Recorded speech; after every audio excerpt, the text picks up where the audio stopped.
So I now want to turn it over to the chair, our illustrious and very prolific chair of the first session, Maeve McKeown, who is going to chair a panel entitled "Anarchist and Marxist Influences and Fascist Confrontations." Take it to you, Maeve. Thank you.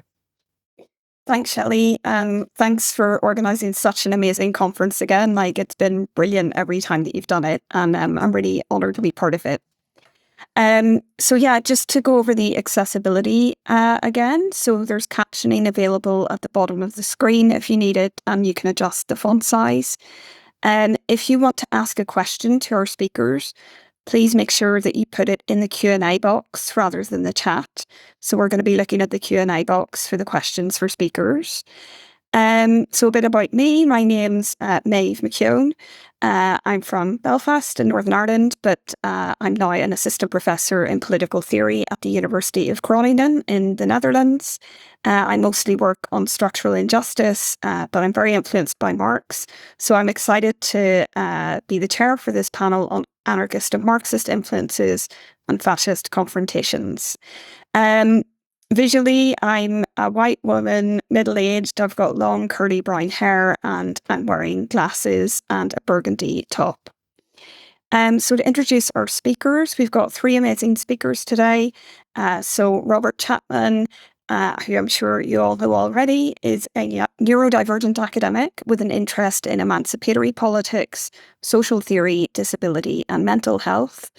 They are an assistant professor of critical neurodiversity studies at the Department of Philosophy, Durham University, and the author of Empire of Normality, Neurodiversity and Capitalism, which develops a Marxist perspective on neurodiversity. Then we have Nick Cottone, recently graduated from Michigan State University with a PhD in philosophy. Her research areas include socio-political philosophy and feminist philosophy, focusing on theories of sexual violence, disability, social reproduction, and labour.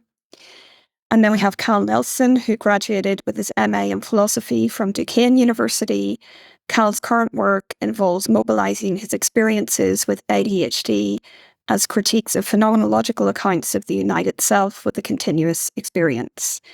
In his free time, Cal trains in martial arts, consumes Star Wars media, and makes handmade books. So that's it from me. Now I'd like to hand over to our first speaker, Robert. All our speakers have 25 minutes to talk, and then we'll have a 15-minute Q&A. And I'll let you know when you've got 5 minutes to go. Okay, thanks, Robert.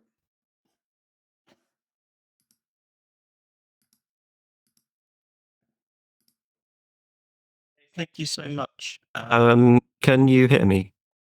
Yes, thank you. Great. Yeah. And can you all see the slide with the horrible picture? Great. Yeah. Okay, thanks so much to Shelley and all the organisers, and thank you, Maeve, for chairing. And I'm really happy to be here in this session today. So yeah, I'm going to be talking about Boy Scout fascism. I just read my camera's quite dark, so you can't see that much if you can see, but I'm a white person. I have freckles and short greyish hair, and I'm wearing black headphones. So Boy Scout fascism. The image here is taken from the 2017 United States Scout Jamboree. That's the kind of annual Scout meeting where Donald Trump went to speak. There were 40,000 Scouts. He's doing a very characteristically Trump-style salute here, and there's some Scoutmaster type person in the background wearing Scouting uniform. I'm not going to talk about Trump today, but I thought this was a relevant picture image for reasons that I think will become clear. But we're going to look more at the history. So this is Health Fascism in the Philosophy of Robert Baden-Powell, who was the founder of the Scouts. Okay, someone let me know if you can't see the slide changing, but it should have changed now. It's working now, thank you. Great, thank you. So some background here. So this argument I'll make today it forms a kind of chapter of a book. I've been writing a book on the history of health fascist thought and ideology. So this is right at the beginning of the book. I'm really interested in health fascism because of things like the Make America Healthy Again movement, what people sometimes call the wellness to far right pipeline, the kind of fascist fitness groups we are increasingly seeing, things like Active Club, which are a core part of the kind of revitalized nature of fascism in the 21st century, and something which I think is important to understand and confront, as as resisting part of the much more general fascist offensive. But even though that's why I'm concerned with this, I think it's important to understand the kind of historical background, which is why why I'm working on this at the moment. So something I will suggest is that the early Scouts were the first health fascist mass movement. And that's not to say they were the origin of all of the kind of themes I'm going to talk about, because they weren't. Things go much further back in all sorts of different directions. But they were the first kind of time you get a mass movement based around health fascism, as I understand it.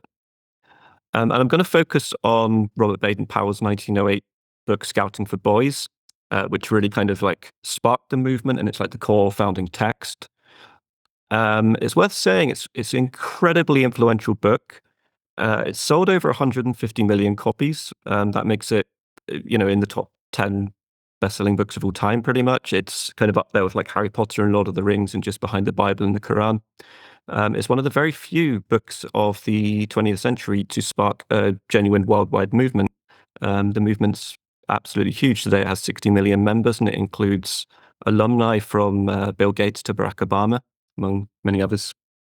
Now, the Scouting movement has changed over time, so it's not exactly the same as at the founding. But we're just going to look at the founding. So the question of how much it's changed is not something I will be focusing on today. But I'm going to argue that the philosophy of the book is best understood as health fascist or health proto-fascist because it was published before fascism had a name. It was published, over a decade before Mussolini named fascism, or almost 2 decades before fascism became a movement in Italy. So, what do I mean by health fascism? How do I understand it? So, a general way of there's so many debates on how to understand fascism. One of the most widely used definitions associates it with ultranationalism, but more specifically, an ultranationalism concerned with notions of national or racial rebirth. At the same time, Marxist approaches have tended to see it as part of a process. And there are all sorts of different debates on that, but I'm thinking here the kind of analyses from people like, starts with Gramsci and then Clara Zetkin, who I'm very influenced by, and Angela Davis and others, who tend to see fascism as arising from when the contradictions of capitalism get to such a point that you have these economic crises which lead to political crises, and people no longer believe in the things they're told. And then you get a threat of communism, or what capitalists see as a threat of communism or socialism arising, and then fascism comes in to stop that. So sometimes Angela Davis would call it, for instance, a preemptive counter-revolution. So it responds with fascism in the sense that you get these charismatic leaders arising. They blame all these problems on scapegoats, whether it's trans people or Jews or whoever else. It changes in different times and places. They kind of try to obscure the origins of these problems, which is in capitalism, and ultimately they protect the property relations of capitalism. So that would be a fairly standard Marxist analysis, as I understand it. Now, as I understand health fascism, it emerges from capitalist health crises. Now, these are often caused in large part by economic crisis, although not necessarily. You can have an economy which is technically, very good, like low unemployment and all these kind of things, but still have a capitalist health crisis. Although when there is a crisis, it often, impacts people's health in all sorts of ways anyway. And then you get these kind of leaders coming along, charismatic leaders promising a great rebirth of the health of the nation or state. And this is something you find in all fascist movements, pretty much, although I won't be covering them here. I do want to say it's not identical to eugenics. All health fascists tend to be eugenicists, but not all eugenicists are health fascists. Eugenicists go across the political spectrum. And also, very importantly, health fascism, as I understand it, is equally concerned with social reproduction. It's not just about genetic reproduction. And in fact, sometimes it's been seen, as in the case of the Boy Scouts, as an alternative to eugenics, although in a way which is kind of ideologically the same, but the techniques are different, because the Scouts weren't, at least in the founding period, about changing genetics, basically. I finally want to say that one need not necessarily be a political fascist to hold health fascist beliefs, although it does certainly help. Now, in this, I think you can make an analogy with eco-fascism. So lots of people who hold eco-fascist beliefs aren't fascists in a political sense. So you get liberals, you get leftists, you get conservatives, you get Marxists, who will kind of be, have those views on in general and on lots of other things, and then we'll just have some eco-fascist beliefs. And that's something you see a lot, right? And I think health fascism is similar. So they do come apart, even though, again, all fascists pretty much are also eco-fascists, and all fascists pretty much are also health fascists. And this will be important for the argument here, because as I'll argue, the Scouting for Boys is a kind of health fascist manifesto for children, basically. Okay.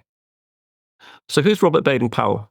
He was born in 1857, upper middle class family in London.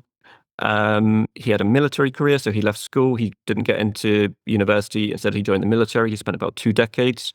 And over those 2 decades, his career was not particularly remarkable. He was out in India and different parts of Africa as a sort of imperialist, colonel. And then suddenly, pretty much overnight, he became famous during the Second Anglo-Boer War. So this war is basically in modern-day South Africa. It's between Dutch settler colonialists and British colonialists, and it's primarily about diamonds and minerals.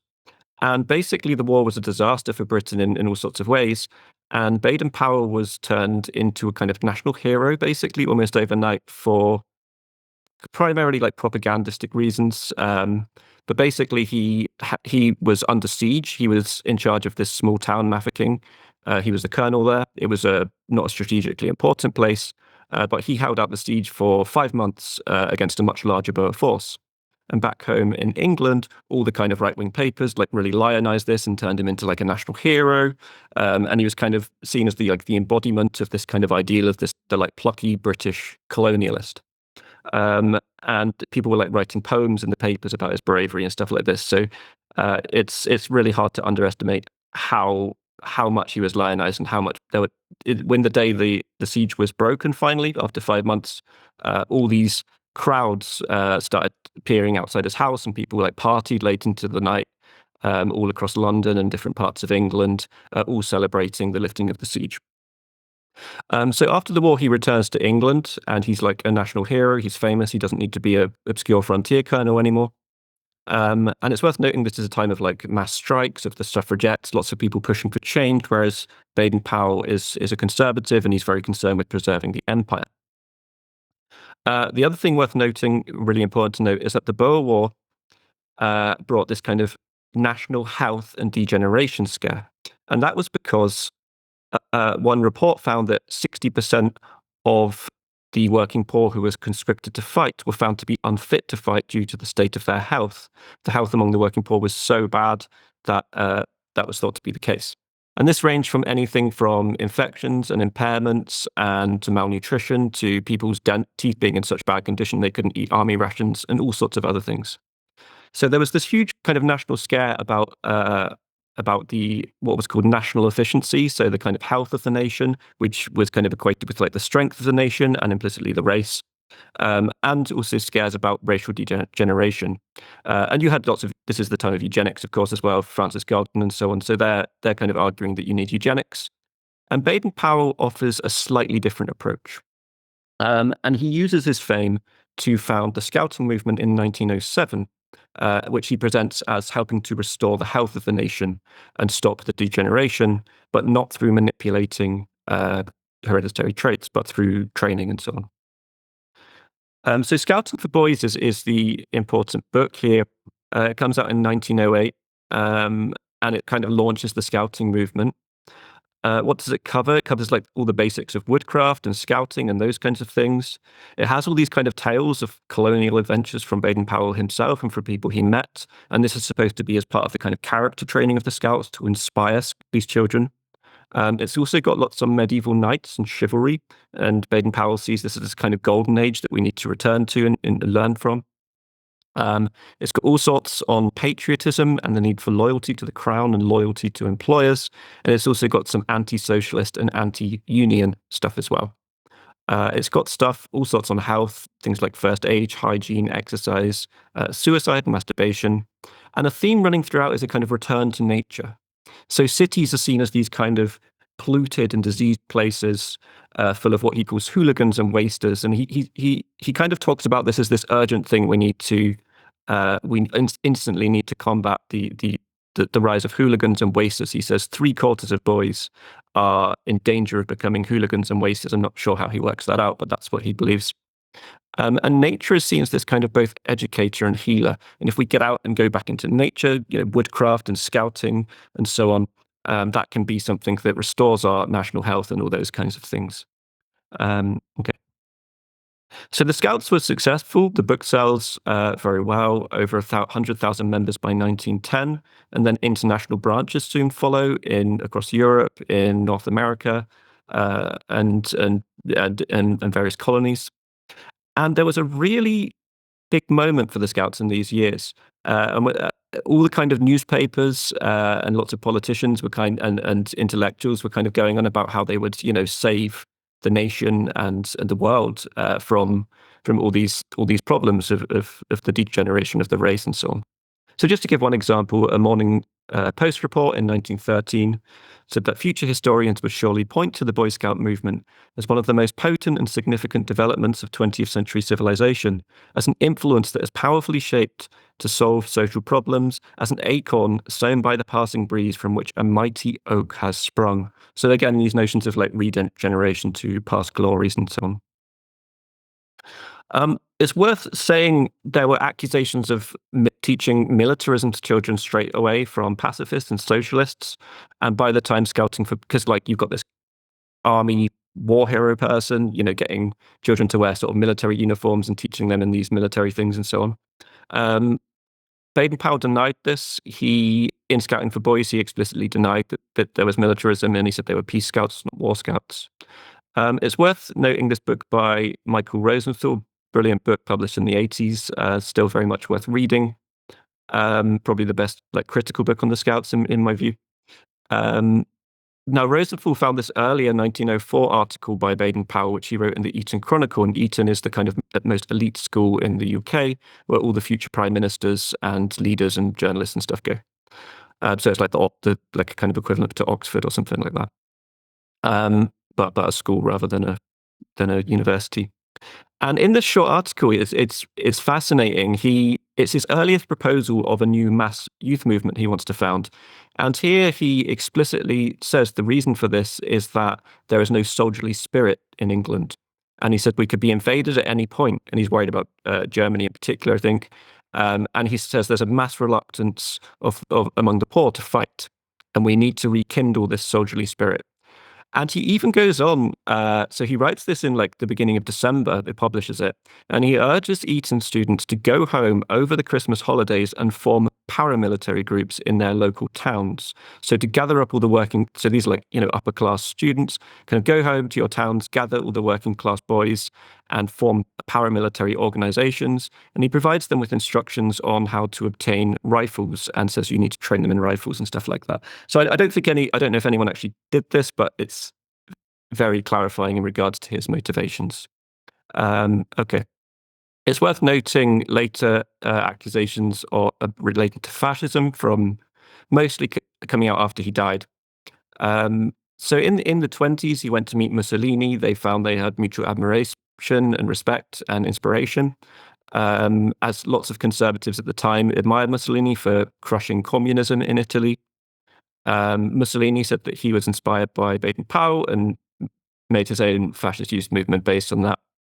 And so on. A 1939 diary entry that people have discussed sometimes is as follows. So this is from Baden-Powell. He says, Lay up all day, read Mein Kampf, a wonderful book with good ideas on education, health, propaganda, organization, etc., and ideals which Hitler does not practice himself. So there's been like discussion of this for obviously. It's worth saying he was in his 80s and retired this time. He died 2 years later. Now, some people will say it shows he's a fascist, and other people say no, he wasn't a fascist because, and they say that he was against totalitarianism. He didn't like Hitler. He wasn't anti-Semitic. He just thought Hitler had good ideas on health and education. Now, I think there's a kind of bit of truth to both of these. I think he's a health fascist and someone who's kind of conservative with like fairly strong fascist sympathies. Whether or not we want to say that's an important distinction is another question. But I think it's pretty clear here that he thinks that the health elements of Mein Kampf are important. Okay. So coming back to the founding of the Scouts, 6 years after the founding of the Scouts, you have the beginning of the First World War. And this is exactly the kind of moment that Baden-Powell's been waiting for. It's a war with Germany, which he thought there was no soldierly spirit for the English to fight, and that what he had been training people for, basically. Now, interestingly, Scouts were pretty much instantly drafted into the war in all sorts of ways, not directly into fighting, but to do things like guard railway bridges and work at air raid stations and things like this. Girl Guides were in first aid stations and staffed government offices and so on. Former Scouts joined the army en masse and were very widely recognized and celebrated as excellent officers and excellent soldiers. You only had to be 15 to join the Navy at the time, so lots of Scouts joined the Navy, and lots were widely decorated. So it seems that it did work, from Baden-Powell's perspective. Something that's been troubling me a lot while working on this is you basically have Britain's has a sort of child army at the time, and it's almost like an open secret. So you had to be 18 to sign up to the army, but 250,000 children signed up illegally, or children and adolescents. The youngest known is 12 who died in fighting. And I think it seems very clear from this, in some sense, that there was a big shift in what we might call the effective economy of British patriotism among children in the working poor since Baden-Powell's 1904 article, where he lamented this kind of lack of a soldierly spirit and the problem that he was trying to fix. I want to just quote one letter from a 9-year-old called Alfie Knight, who wrote this to the Secretary of State for War, Lord Kitchener, asking him if he could go and fight. So Alfie Knight writes, "I want to go to the front. I can ride jolly quick on my bicycle and would go as a dispatch rider. I wouldn't let the Germans get it. I am a good shot with a revolver and would kill a good few of the Germans. I am very strong and often win a fight with lads twice as big as myself. I want a uniform and a revolver and will give a good account of myself. Please send an answer." So this is exactly the kind of ideal that was projected by the Scouts. Back when Baden-Powell was in charge of Mafeking in the Boer War, he actually organized the local children as dispatch riders there. And that was the first time he did that. And this was kind of, part of the sort of mythology and the story of the Scouts. So this kind of inspiration this kind of desire seems to be based on Scouting ideals, among other things, but that's a big part of it. Hi, Robert, you've got 5 minutes. Thank you. I'm getting towards the end now. Thank you. So I just want to say something about Scouting for Boys itself, because even though it explicitly denied that it was about militarism, the actual text seems to contradict that in very clear ways, in my view. So be prepared is of course the Scouting motto. So what does Baden-Powell actually say about being prepared in this book? Well, here's 2 quotes. "Scouts must be fully prepared to defend ourselves in England. The surest way to keep peace is to be prepared for war. Don't be cowards and content yourselves by merely paying soldiers to do your fighting and dying for you. Do something in your own defense." So that's one passage. Another passage says, "Be prepared to die for your country if need be, so that when the moment arrives, you may charge home with confidence, not caring whether you are going to be killed or not." So these are the kinds of things that were being taught. And again, as I say, there was this kind of incredibly influential at the time. He was seen as this like national hero. Everyone loved him. And this is what he was teaching to children and adolescents. Okay, so coming right towards the end now, to say more about health. I've already said health was associated with the return to nature and with training and scouting for boys. And there's a lot more, but I just want to note several themes. So firstly, there's a kind of real theme of prohibition and purity in Scouting for Boys. So he says the man who drinks is very little use for anything, and the regular smoker likewise. Masturbation, he refers to it as self-abuse, and he says you shouldn't ever masturbate. It's the road to idiocy and lunacy. So he's telling all these people to not do that. War efficiency is a big theme when it comes to health. So he says the Japs are particularly strong and healthy, as was shown in the late war with Russia. There was very little sickness among them, and those who were wounded generally very quickly recovered because their skin was clean and their blood was in a healthy, sound condition. They are the best example we can copy. So when it comes to health, the best, on his view, the best example that the Scouts can copy are these people he sees as kind of efficient war-ready machines in the way that their bodies are designed and kept in terms of how they look after themselves and so on. And there's also this kind of pretty explicit theme of standardization. Each boy, he writes, is to be measured: height, weight, chest, arms, and legs, and then compared to normative values, he says, like every 3 months or so, and assigned exercises to correct deviation to make them into these kind of factory of characters and bodies to be ready for war, essentially. So the early Scouts, as I read it, were a mass health movement designed to produce standardized war-ready bodies and minds to urgently fend off the purported degeneration of the race and to be ready to die for the nation. And as we've seen in World War I, that's exactly what did happen. Okay, so some final remarks. A few things to say. So what I've tried to argue is that to understand the Scouts properly, at least in the founding years, we need to understand the underlying health fascism. This seems really important for understanding the ideology and the political philosophy of Baden-Powell. The consequences of this were very significant, including in the rise of British fascism. And I won't say more about this now, it's something I detail in the book, but British fascism was basically formed by former Scouts using the same kind of organizational structures and so on. And finally, just to say, and I'm sure people will have their own examples of this, and I'm interested to hear them. But today we have many health fascist influences, and I kind of think of Baden-Powell as like one of the first health fascist influences. And I'm thinking of people like more mainstream stuff, like maybe Jordan Peterson, Andrew Tate. Remember, you don't necessarily have to be a fascist to be a health fascist, although it helps. But we also have these kind of fitness groups, like Active Club, which are training for paramilitary action and what they think there's going to be a race war and so on. We also see many similar health practices in far-right groups, and this includes even things like semen retention, which is widely practiced in far-right groups, which is exactly what Baden-Powell was saying back in Scouting for Boys. Okay, so yeah, I think I'm out of time. So we have our own health crises and health fascisms today.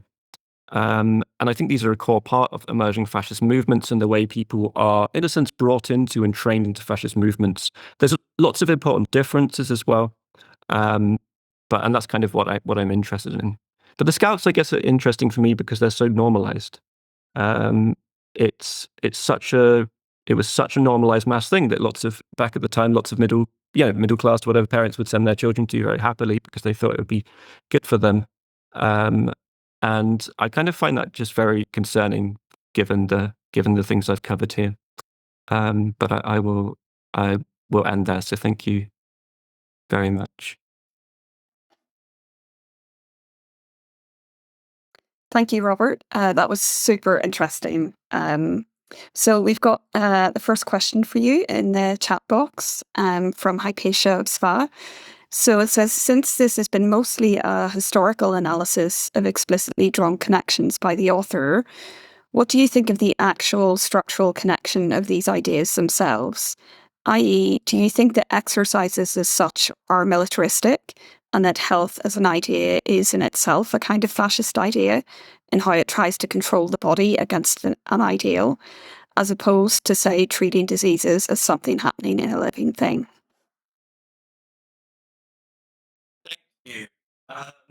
Yeah, that's a really interesting question, and I don't think health and fitness are fascist as such. Definitely not.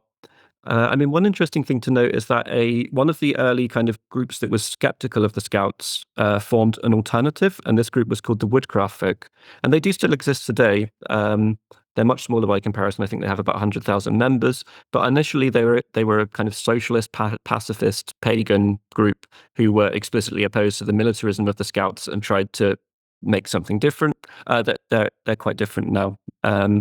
But so they was doing otherwise very similar things. They were doing, scouting and woodcraft and stuff like that. But they were trying to teach different values like solidarity and so on. I do think that the way fitness is used does draw people into fascism, though, and this has been a fascist tactic from the beginning. This is something you see. I think the film Fight Club is shows this really well.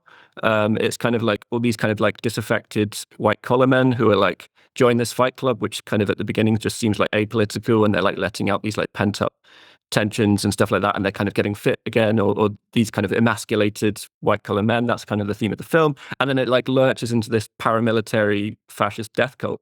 So I think that's kind of like the early Scouts, I guess. But yeah, so it's like it's used in this way, and fascists are really good at using it that way.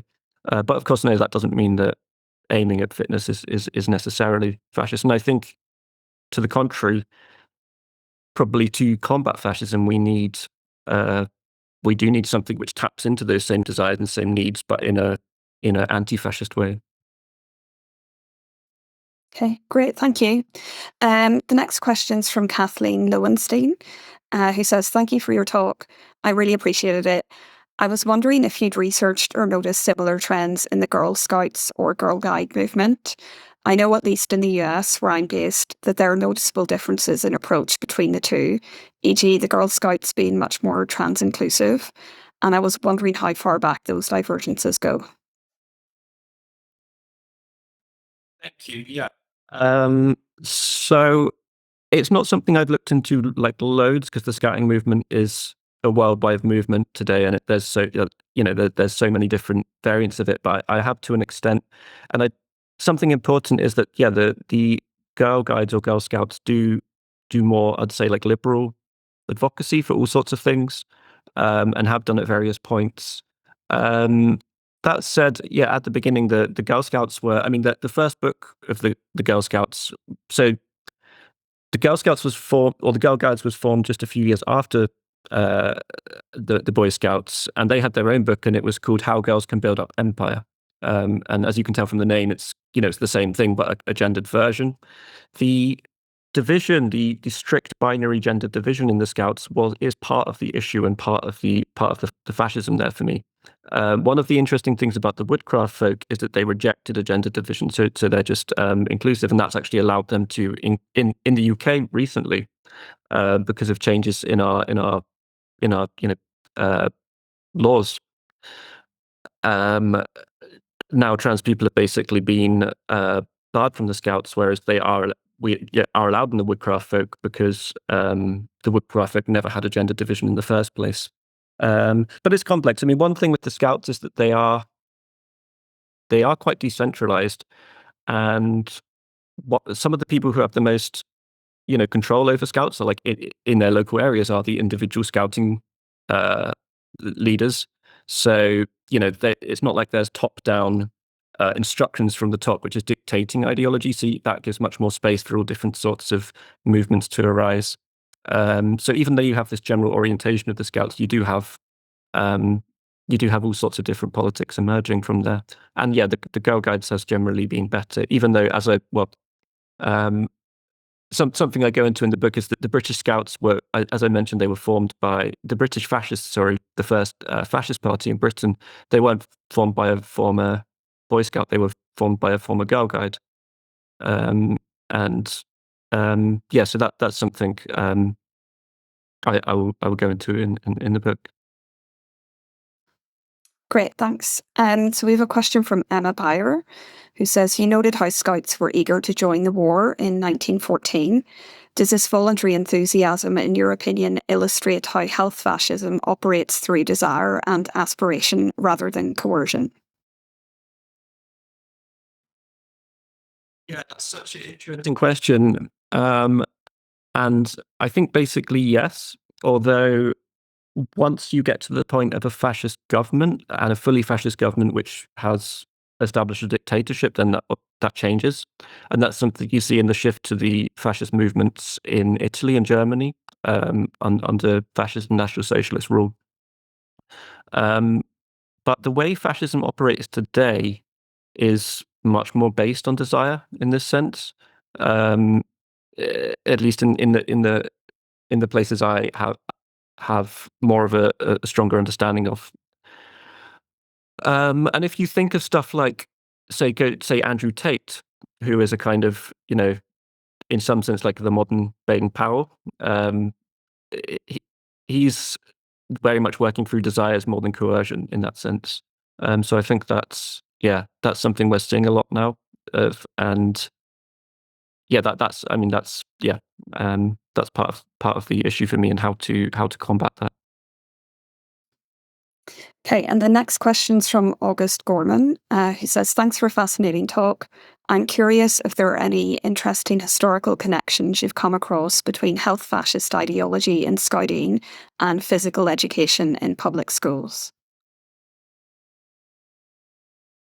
Hey, August. Yeah, so yeah, so physical education was something I think was bound up with nationalism prior to the Scouts. Now, I don't see it as health fascistic in the same way because I associate fascism with the building of mass movements, and I think that's a kind of a very distinctive feature of fascism for me. But certainly prior to the Scouts, German gymnastics and athleticism in athletics in Britain and similar stuff in Sweden and in America. What's his name? McFadden. I've forgotten his first name, but he founded this one of the early physical kind of culture magazines. Bernard McFadden. So he was a nationalist who kind of understood nationalism as being like expressed through the muscular body, and then became a fascist later. And I'm sure that has very much that's the kind of background for these kind of things being brought into public schools. I think national efficiency, the notion of national efficiency, is really important here too. National efficiency was very much, again, it's a concern for health, and it has made people healthier in lots of ways. It often has, but it's not a concern for people's health for their own well-being. It's a concern for people's health insofar as they're, another brick in the wall of the nation state and the sort of power of the state. That's how I would understand the development of that into public education. So we've got a few minutes and 3 questions. So could I give you the next 2 together? Because I think they're a bit related anyway. Okay, so the next one's from Leila Abdu, who asks, health is so important for health and fitness fascist influencers, but some of them, like Andrew Tate that you mentioned, shared conspiracy theories about COVID and opposed the precautions against it at the beginning of the pandemic. How would you explain that? And then there's a question from Elena Gauthier-Mamaril. What aspects of the large-scale and systematic aspect of Scoutism do you think intersects and collides with virtual movements of health fascism like Skinny Talk or Lux Maxing? Thank you. Sorry,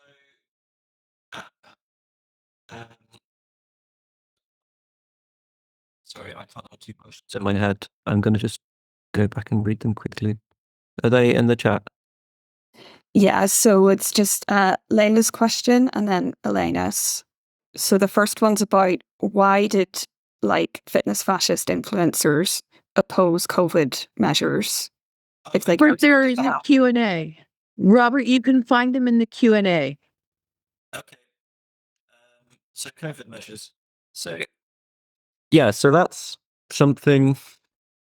I mean, there is a long history of far right conspiracies dating back to the John Birch Society and like fluoride in water, like in the 1960s, I think, in the US and stuff like that. And they tend to see this as like shadowy elites trying to like weaken the people by, you know, whether it's fluoride or vaccines or whatever.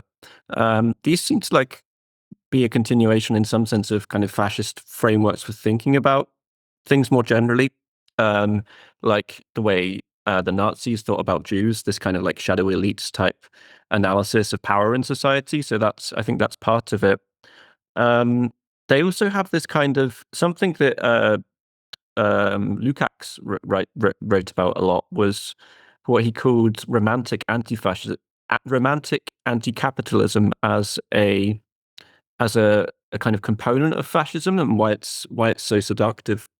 So fascism often it's not really anti-capitalist, it's pro-capitalist, it's capitalism defending itself in some sense, right? But it often kind of gestures towards anti-capitalism in various ways. So like, you know, anti-Semitic stuff, but then like about banking and stuff like that. And that would be kind of, you know, superficially like anti-banks in some way or another.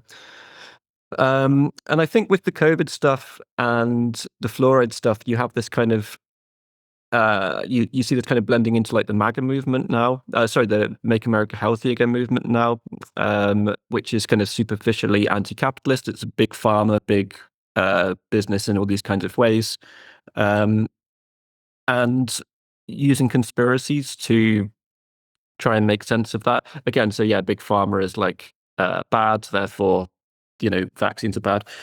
At the same time, you also have this element of actually health fascism is, in an important sense, I think it's a death cult. It always seems to lead towards that. It leads to mass death.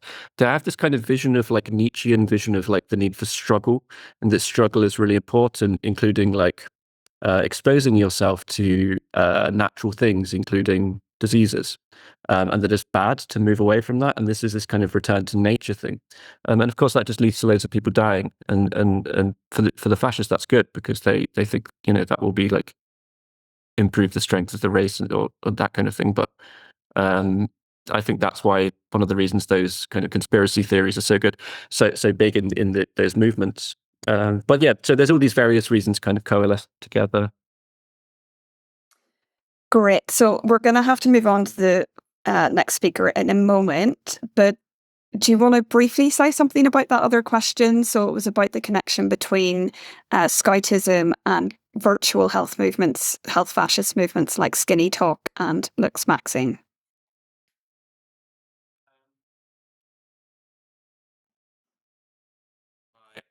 Sorry, my brain's failing a bit now. I think I'm I think I'm at my limit. It's a really good question. I'm struggling to have coherent thoughts at this point. I can only do like this much brain stuff. But thank you. I will think about that, and I will try and write in the chat in a bit.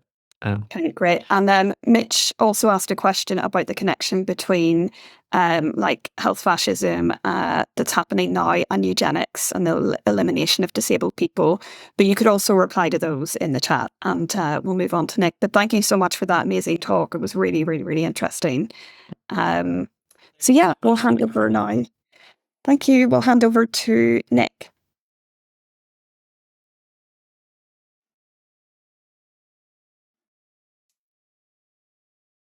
Hi. Can you hear me? Yes, we can hear you. Okay. Yes, we see you now. Thank you. So I do have a timer set, just so you know, so I'll be watching that as you. Okay. Awesome. Thank you. Okay, so my name is Nick Cottone.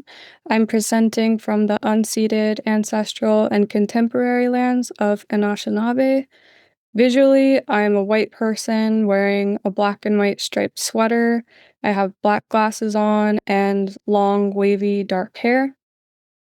Before I get started, I just wanted to say thank you to Shelley for organizing this conference and for her sustained work on resisting the antagonism of academic philosophy to disabled philosophers, and thanks to those who also make the conference continuation possible and the great presentations and discussions so far. Okay. The perennial debate regarding the role of impairment in theorizing disability is well known, with theorists from a variety of traditions contesting the issue. Yet by my estimation, there hasn't been a satisfactory response on the part of Marxists to the objections brought against the early formulation of the social model that famously bifurcated disability from impairment. In fact, the standard response from Marxists is to more or less defend the early iteration of the social model and/or retain the concept of impairment. So in this project, I offer an alternative, not by defending the social model, but by heeding the criticisms using historical materialism. To do so, I'm first going to clarify the position of the early social model, the definitions that it used, and then some of the objections that are brought against it. So that'll kind of be detail-oriented. And then in the second part of the talk, I'll offer a Marxist explanation. So as far as the definitions go, it'll be like I'm going to hit you with a couple definitions at first, but it'll pass. And just so you know, some of the words that are defined are words that we know to be slurs, so just like a heads up to that. In the UK during the 1970s, disabled activists began formulating a radical social interpretation of disability. The Union of the Physically Impaired Against Segregation, Huron UPIAS, defined disability as, quote, disadvantage or restriction of activity caused by contemporary social organization, which takes no or little account of people who have impairments and thus excludes them from participation in the mainstream of social activities, end quote. On this view, quote, disability is something imposed on top of impairments through the unnecessary isolation and exclusion from full participation in society, end quote. So on this view of disability, impairment is defined as, quote, lacking part or all of a limb, having a defective limb, organ, or mechanism of the body, end quote. So this definition of impairment actually refers back to Amelia Harris's work in the early 1970s, like in particular, she publishes this in 1971. And this differentiated between impairment, handicap, and disability. So I'm just going to define each of those really quickly. So for Harris, you'll see the same wording used by the UPIAS, which is lacking part or all of a limb, having a defective limb, organ or mechanism of the body, whether or not it causes handicap, and that's the difference. Then they define handicap as the disadvantage due to the loss or reduction of functional ability, and then Harris defined disablement as the loss or reduction of functional ability. At the time, the separating out of impairment from disadvantage or individual functionality was actually new, and this is what provided the basis for the UPIAS to further interrogate the nature of disability. So after several years of collective and I think fraught discussions, the UPIAS formulated their own view. So they adopted Harris's notion of impairment minus the irrespective of whether there's handicap. They discarded the concept of handicap altogether, and then they drastically reworked the notion of disability. It was crucial to them to dispense with the prevalent idea that disabled people's poverty was a result of their inability to work due to impairment. Further, they also needed to challenge the so-called authority of medical experts and governmental organizations that at the time were assessing and measuring degrees of so-called disablement for determining support and income. So instead, they insisted that disabled people need to be at the fore rather than having charities or so-called experts speak on disabled people's behalf. And in fact, this was a big point of contention between the UPIAS and the Disability Alliance and some of the strategies of this org from the 1960s called the Disablement Income Group. So instead, the UPIAS sought to articulate disability as a social rather than individual struggle, leading them to clarify how, quote, disability is not something that we possess, but something our society possesses, end quote. These ideas were foundational to the formulation of what we all know as the social model of disability, which was actually a term coined 7 years after the UPIAS by sociologist Mike Oliver. He is clear that even though he coined the term, he didn't invent the concept. He attributes that to the UPIAS. Crucially, the social model of disability severs the causal link between impairment and disability. Whether they succeed or not is another question. So on this UPIAS-inspired view, the social model, disability is a social situation, a form of oppression imposed on people with impairments. This is the view we, in the definition we see thrown around a lot.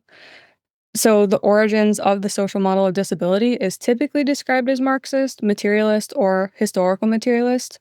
And for decades, this fact has been criticized, with disability theorists like Tom Shakespeare referring to it as, quote, Marxist orthodoxy, intended as an epithet, or people claiming that it has, quote, an ideological obsession with social conditions, end quote, to use the words of Joel Michael Reynolds.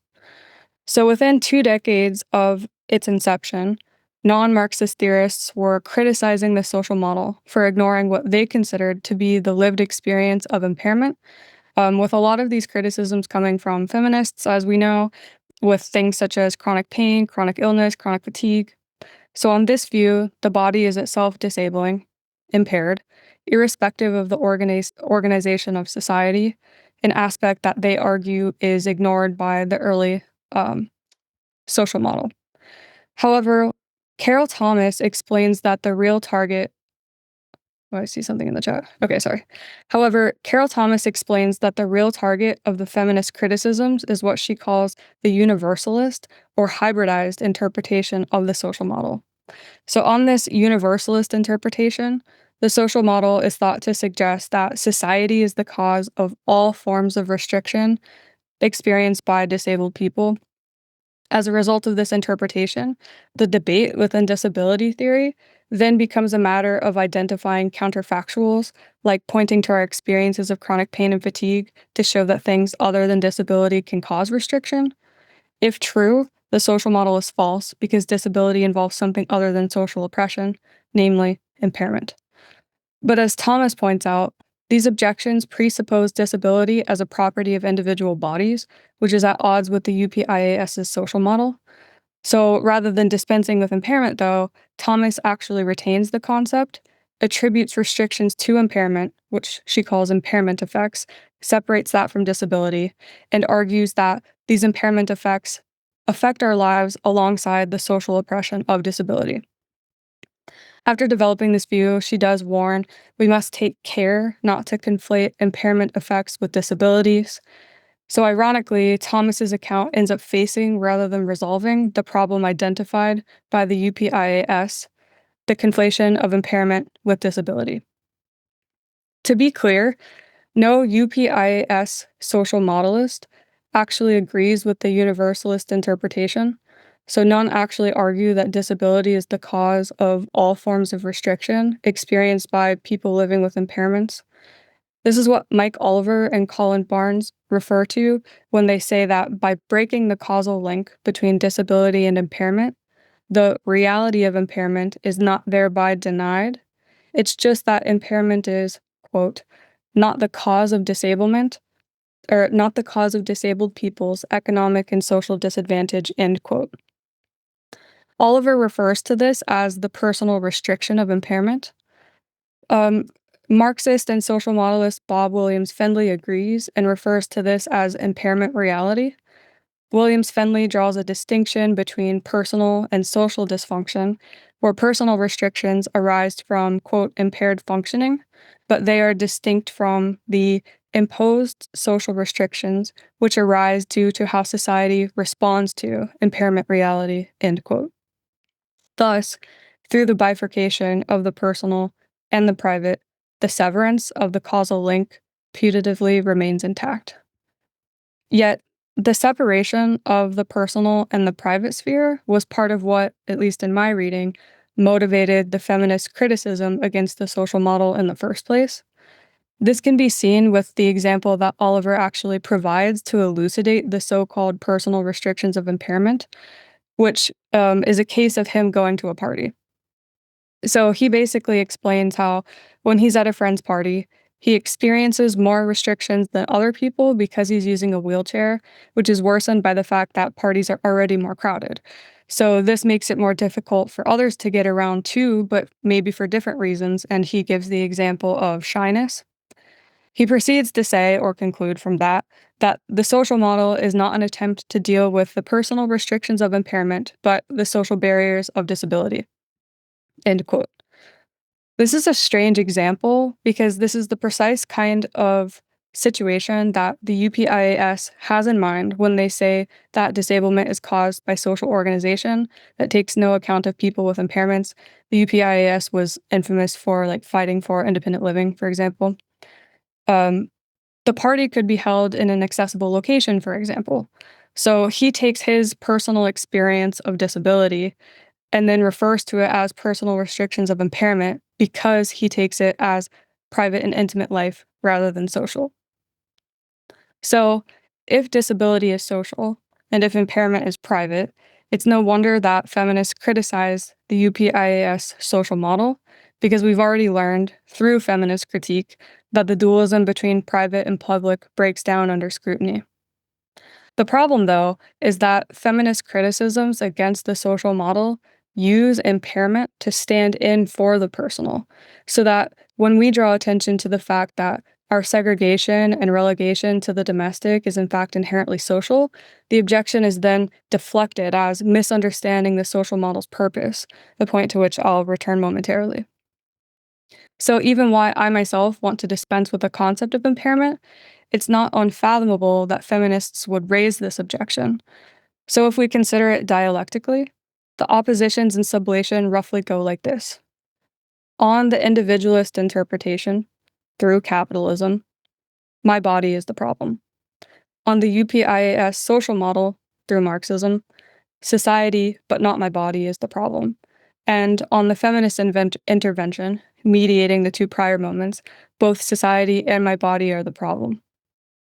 This feminist position is well exemplified by Margaret Price when she says that, quote, for all that feminist disability studies scholars unite personal, political, body, and mind, we rarely look closely at the possibility that some aspects of the disabled body-mind are distinctly undesirable. And by aspects, I don't mean the oppressive structures acting on those body-minds, but rather the body-minds themselves, end quote. My contention is that the bifurcation between impairment and disability, which the UPIAS adopts from Harris's definition, opens the doors to questions and claims about where disability ends and where impairment starts. And at our current social and political juncture, I think that this is unhelpful and has also partially contributed to the abandonment of Marxism for addressing or conceptualizing disability as a social relation. So for Marxists, and I initially wrote this paper for a Marxist audience in another context, but for Marxists, critically interrogating the role of impairment in our approach to disability is a germinal task. We must ask to what extent the social modelist approach to disability is fruitful today, and the UPIAS inspired definitions.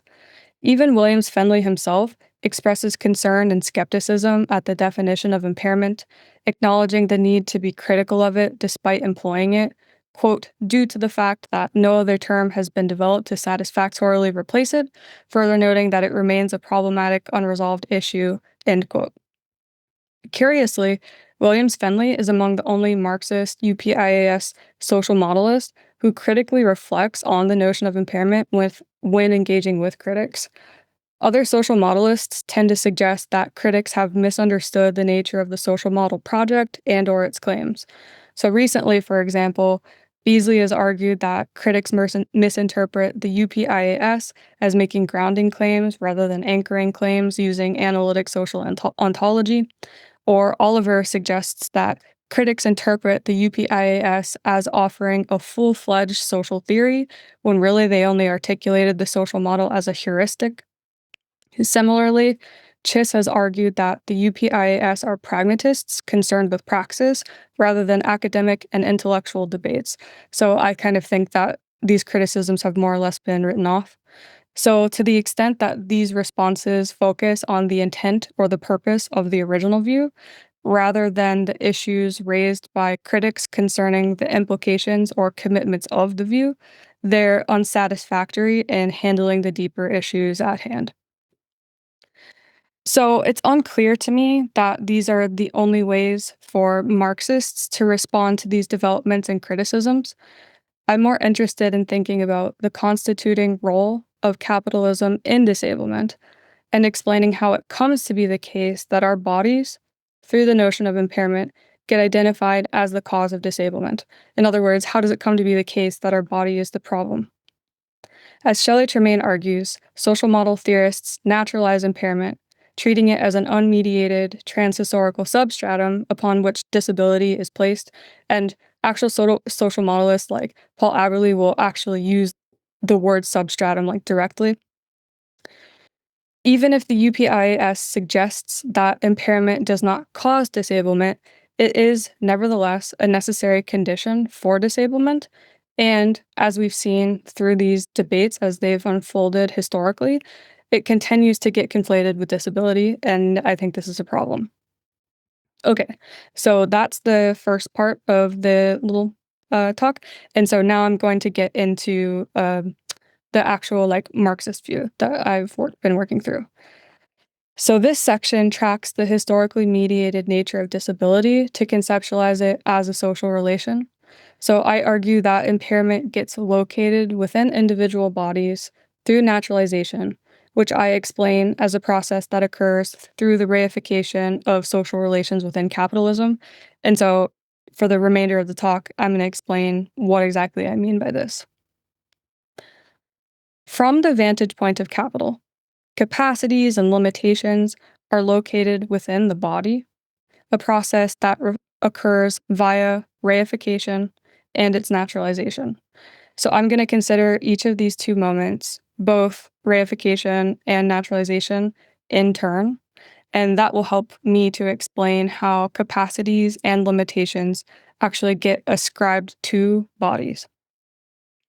Reification here refers to the distinct way that, under capitalism, social relationships between people become social relationships between things. So it's the reversal of subject and object, where people become things and things become people. So why is it actually that this reversal occurs within capitalist society? Production within capitalism is organized around its accumulation imperative, where it produces for the purposes of exchange value rather than for use value to meet needs. So only secondarily does capitalism meet needs through production, insofar as value can be realized through circulation. Adorno refers to this as like the irrationality of capitalism. Within this system, there is, to use the words of Busk and Portea, quote, a reversal of the order of operations when it comes to use and exchange, where capital is not a tool of human production, but human production is a tool for capital, end quote. Producing for exchange value becomes a principle around which society is organized, and this reversal of operations, I'll keep using their language there, extends to society at large, in which people are objectified or treated as things who may constitute a use value for capital's generation of value, namely like if their labor is subsumed by capital. Subjects have objective qualities attributed to them, like these so-called capacities for a historically specific form of labor power. I'll return to that concept in a moment. So subjects have these objective qualities attributed to them. And conversely, things like commodities or past dead objectified labor, as Marx calls it, comes to have human traits, or they're personified and confront us as what Marx calls alien powers. The second moment, so that was the reification bit, Now onto the naturalization bit. So the second moment involves the naturalization of those reified relations. Their social and natural qualities are blurred in a way that obscures their social origin. So their social origin, of course, consists in capitalism's historically specific relation of labor to its objective conditions, namely the estrangement of labor from the means of production, due to capitalism's reversal of the order of operations in production. Naturalization obfuscates this fact, making capitalist production appear as natural and eternal rather than historically contingent and social. It also makes those reified relations, namely the objectification denoted by the reversal of subject and object, appear as natural. So these social processes then are invisibilized. That which is not evident becomes self-evident. And so we can think of this as mystification, which isn't merely illusory beliefs, but it's actually how, through reification as a social process, the production process itself appears as self-evident. A consequence of naturalizing reifications is that so-called objective qualities, like the attribution of capacities onto subjects, appear as natural qualities of people, or not, like lack thereof. It represents a historically specific form of labor power as the natural, normal, and transhistorical form of capacity contained within an individual body. So Marxists have already done work to elucidate the ways in which capitalist production establishes a set of historically specific capacities and functions as the standard for labor powers becoming a use value for the capitalist. Aaron Jaffe calls this the ableist exploitable form of labor powers. In a similar vein, Robert Chapman traces how the capitalist standardization of capacities precipitated pathologization within the 19th century, establishing a standard or a norm of requirements for capitalist production. Taken by capital as an abstract and universal capacity, such capacities can either then be realized as a use value or not, depending on capital's particular needs, which are themselves perpetually changing. And, here I'm also thinking of the way Nancy Fraser describes how things can at one moment be productive and then go back to being privatized. And so there's this sort of different contradictions that can happen between what seems productive at one moment but then becomes unproductive in another moment. When social life is organized around the production for exchange value, then institutions, organizations, and people are themselves organized based on how they can feed into the growth of capital, of which exploitation is just one dimension. For example, through the sphere of circulation, value is realized through the consumption of commodities or services that have been valorized and themselves, thank you. That have been valorized. So think here about medical debt, pharmaceuticals, or rehabilitation services, which operate as sites of accumulation, irrespective of whether our labor is a use value for capital or not. So my suggestion is that capital actively structures disability through its historically specific form of labor power, the ableist exploitative form, where impairment appears as a natural fact of individual bodies. So emphasizing the purpose of capitalist production, namely the production of value, highlights its reversal of operations, which are reified and then naturalized. So the notion of impairment appears intuitive precisely because it reflects the way that capitalism can make capacities appear as objective and natural qualities. Through reification, I've articulated how the social organization of production and labor under capitalism determines what's considered an impairment in the first place and constitutes disability as a social relation of those people who have the objective qualities of impairment attributed to them based on that organization. And then in the first part, I also argued that retaining the concept of impairment means our thinking is shifted towards these ahistorical questions about what the body can inherently do, given the uncontested fact that impairment resides naturally in individual bodies. So my purpose here is, at least in part, to show that Marxist understandings of disability needn't adhere to the UPIAS's definition of or reliance upon impairment or its bifurcation with disability. Thank you. Thank you so much, Nick. That was really interesting. Don't forget to put your questions in the Q&A box if you have any questions. Our first question's from Hypatia Sva, who says, what do you think is the reason that these models all try to pose monocausal explanations of social structures that are all too complex to be captured by simple causal chains or laws anyway?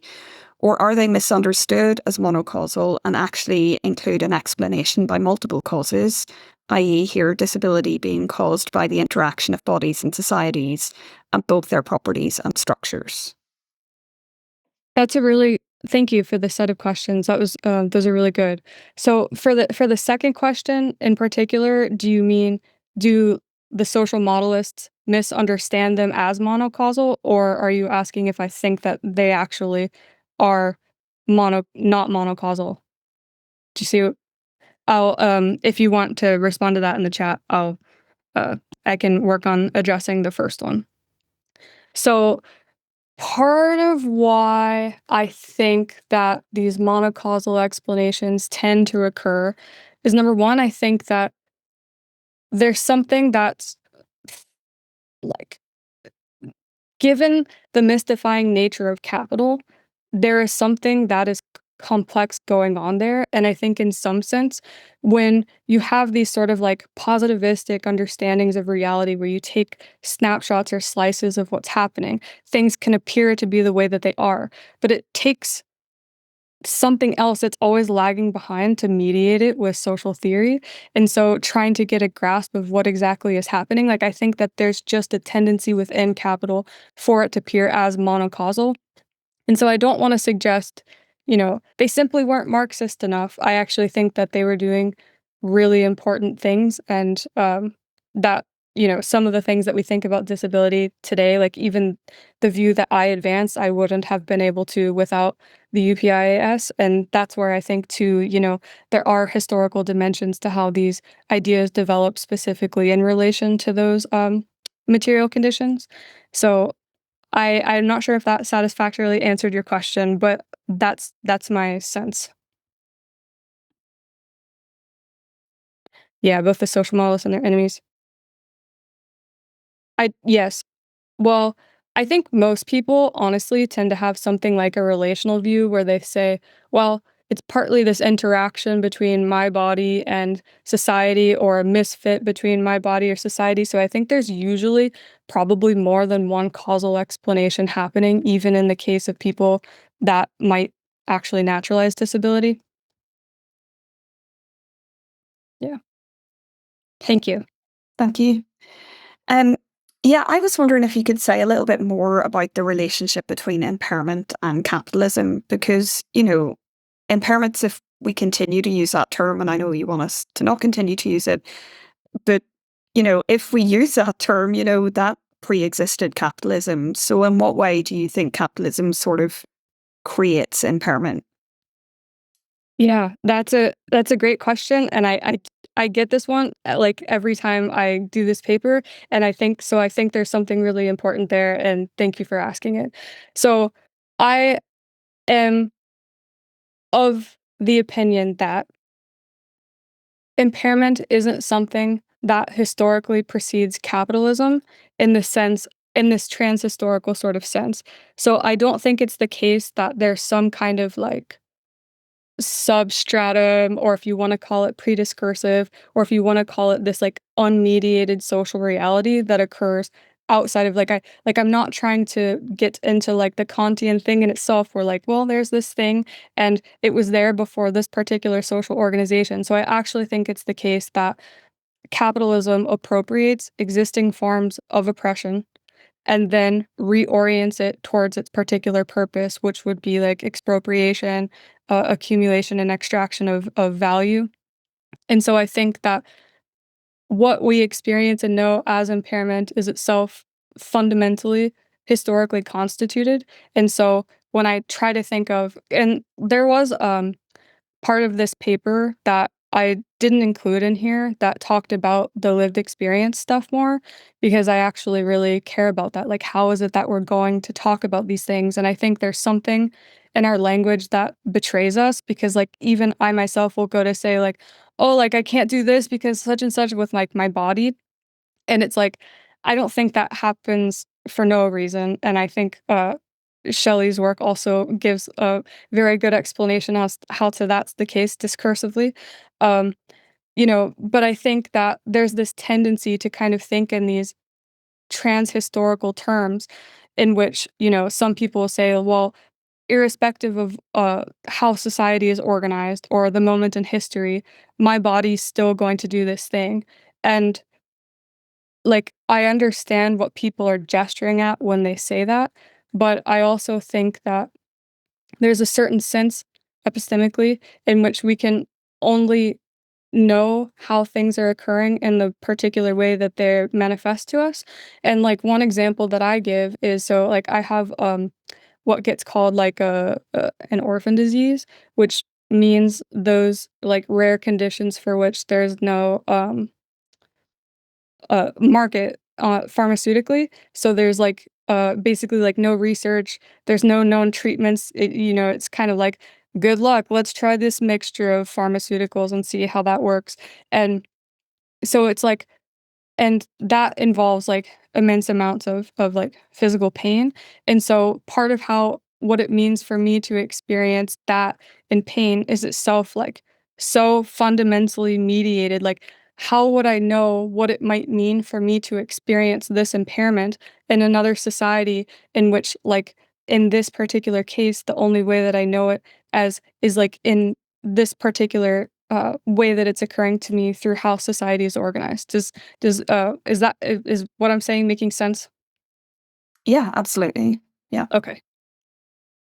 Yeah. Okay. So it's a tough question, and I really think that there's something about capitalism that makes it such that it's very, very easy for us to think like, oh, my body is the problem. But I think that the way that the social organization of capital happens grossly restricts the ways in which like we can even imagine alternative ways that the world could be. And I think part of this is because we're all tired and pain, overworked.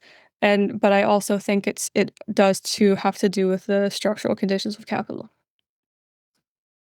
Yeah, and I think it also ties in with Rob's talk and that idea that now we have like fitness influencers or influencers, health fascism, and this whole industry designed to say, oh, we can fix you and like buy our products and then we'll make it all go away.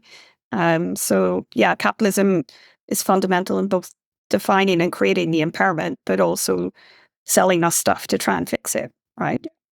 Yeah. Okay, thank you so much. There's lots of love for your talk in the chat, but we need to move on to Cal now. Cal, are you there? Thank you. I am, yes. Great. Am I all good to go? Yes, you're on screen. Would you like me to tell you when you've got 5 minutes to go, or are Yes, you timing please. it? Yeah, okay. Yeah, that'd be great. So hello, everyone. I'm Cal. I am coming to you live now from the snowy, dysfunctional hellscape that is Pittsburgh, Pennsylvania. I'm going to be talking to y'all about visible and invisible identities and what specifically the anarchist Max Stirner has said that can contribute to how we understand these.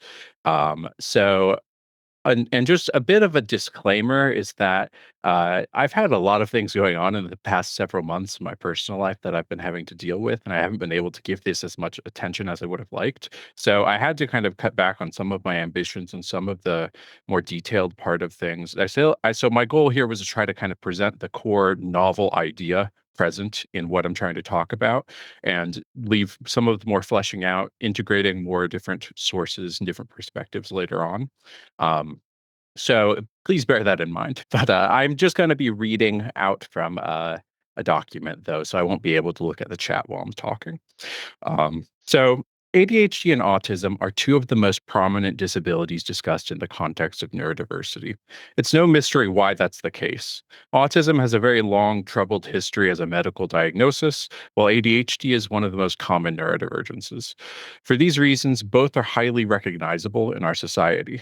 The popular awareness of both has largely been shaped by the increasing media portrayal of each condition in the past 3 decades. There are many ways in which that media portrayal caricatures each and perpetuates misunderstandings of what the experiences of those with them are like. But these portrayals solidify the place of autism and ADHD in social consciousness and enable people to more or less recognize the terms and a couple facts about them. What remains mysterious to me in the social conditions of each disability is the stark difference in the public perception of each, especially in light of the overlap between the two in terms of symptom presentation and diagnosed populations. Autism is spoken of as a deadly disease to be eradicated. For example, the anti-vax movement in America right now is implicitly predicated on the idea that it's worse for a child to be autistic than to die young from disease. While ADHD is spoken of as something inherently unserious that can never serve to explain the symptoms it manifests. The social discourse around autism is heavily medicalized, reducing autistics down to a pathological medical object, while the discourse around ADHD is still heavily moralistic. People treat ADHDers as though we are perfect Sartrean subjects. All of our actions result from a fundamental absolute freedom over ourselves, and thus we are absolutely and utterly responsible for everything we do. Whenever we cannot pay attention to what someone said, it is because we made the decision to not listen in the first place. Thus, it is understood that all ADHD symptoms testify to a lack of a certain moral character of the ADHD in question. So, autistics are understood as inherently dangerous objects, while ADHD is understood as inherently guilty subjects. One marginalized through the denial of autonomy, the other through the over-attribution of autonomy beyond what is in their control. It is not prima facie obvious why one is over-objectified and the other over-subjectified. I'm going to argue that this difference can be explained through a sufficiently robust theory of visible and invisible marginalization that allows us to understand how different acts reinforce either form of marginalization, as well as how they're interconnected with each other. So to develop this theory, I'm going to use the work of the egoist anarchist Max Stirner and his critiques of morality as fixed ideas or phantasms in order to analyze the unique and paradoxical invisibility of ADHD and its heavily moralized status. But before I go into Max Stirner, I'm going to first kind of discuss the grounding of visibility and invisibility and fundamental mechanism of orientation, which I'll then discuss the ontology of by attempting to talk about self-determination in Max Stirner. So to talk about visible and invisible discursive functions. So rather than inquiring into the phenomenology of visibility and invisibility to discuss each marginalized entity as a kind of status that one has, I'm instead going to start by adopting a perspective more akin to an ideology critique to discuss the functions of visible and invisible marginalizing acts within a broader discourse. That is, to look at how these acts work and what they serve to accomplish socially. It is worth noting at the outset that neither type of marginalizing act may need to be understood as exclusive to either type of marginal identity at this point. As I'll show later, those with visible marginal identities often experience both visible and invisible marginalization. So to start, it seems like an essential characteristic of visible marginalization is the objectification of those subject to it, while visible marginalization is characterized by a subjectification of those marginalized. Moreover, objectification seems to have several features. First, there's a recognition of the marginalized as distinct from the majority on the basis of some identifiable difference, whether it be real or imagined. That difference does not need to be immediately obvious, but it also but can also be certain cultural practices one conducts, one's religious views, one's record of past actions deemed to be illegal, etc. But each difference subject to marginalization must have some way in which it is made manifest to others, even if very small, hard to notice ways, or is only made manifest to their corresponding in-group. Second, this difference, real or constructed, must be both recognized as other to the majority, while simultaneously being understood as having some common basis or basic level of identity, such that the marginalized can be judged as lesser than or inferior to the majority. There's a paradoxical dynamic in which the marginalized are kind of cast out from the majority, but not cast out far enough to be considered as like indifferently alien to the majority. They are both, quote, nothing like us and, quote, lesser than us, with the latter always also meaning we are the superior versions of them. I want to emphasize this is not a claim about what oppressive ideologies say about those they oppress. The rhetoric often rejects any similarity they have, but my claim is more structural. What they are doing by asserting their superiority over the other necessarily involves a kind of comparison that relies on a common basis they share with the oppressed.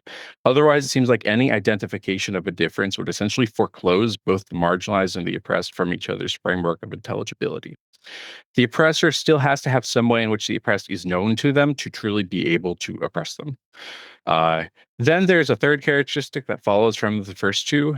Marginalized begin to lose their autonomy within the majoritarian systems and structures. They begin to lose their autonomy because the majority has founded norms in their image that are reinforced through disciplinary means. And I have lots to say on this characteristic because to really talk about it and uncover the dynamics of the disciplinary apparatuses for marginalized peoples really requires more specific details of each marginal identity and its history, which goes beyond the scope of what my aims are here. So then in contrast, invisible marginalization is mechanistically simpler than visible marginalization. Its first characteristic is the lack of recognition of some relevant difference, i.e. one's abilities in the furtherance of maintaining some norm. The principle of invisible marginalization is equality or sameness. It ignores disparities between individuals by treating everyone the same in respect to some local norm, which I'm treating here as inherently exclusive.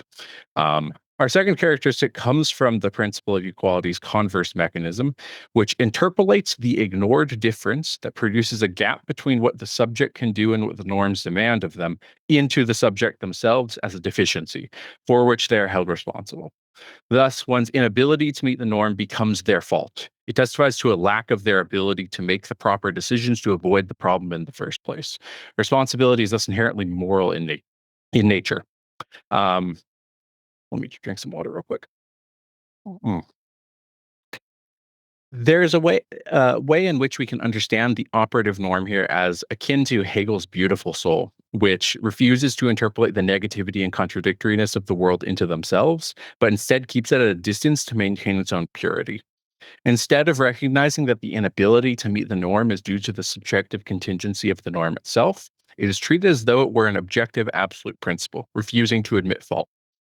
Treating invisible norms as objective alienates those that do so from their conception of the norm, i.e., for it to be understood as objective means that those that believe in and reinforce the norm deny, in their role as adherent and enforcer, that they are its ground, that it is their norm. It adopts a sacred, almost religious quality and becomes a fixed idea that organizes the social field insofar as its adherents orient themselves in accordance with it. The central position and objective status that the norm acquires allows it to attain a kind of matter-of-fact status, maintaining or making it such that adherents to the norm indirectly believe it as a part of their default common sense manner of navigating the world. Thus, the norms that create invisible marginalization are themselves invisible until we run up against them. Invisible norms constitute those they marginalize as guilty subjects, as well as those who adhere to the norm as normal or even virtuous individuals. In doing so, they play a regulative, stabilizing function for the self-identity of the normal people in a way that is more invisible to them than to the marginalized. The norm is visible to those who are subjected to it by demanding activity. It is what you are doing and what you are failing to do that is the problem for the norm. While the norm is transparent to the normal insofar as they are conversely objectified by it through their identification with it. Insofar as the normal understand themselves as such, they are rendered as passive objects in their normality. Those that adhere to the norm are objectified by it, while those that are marginalized are subjectified. Thus, the function of a norm is to distribute the contingency of a situation in such a way as to maintain the norm, protecting those that support it, attacking those that challenge it. With these two functions established, I want to highlight an unintuitive consequence of the two dynamics. Visible marginal identities have both mechanisms of visible and invisible marginalization taking place, while invisible marginal identities only have invisible marginalization occurring.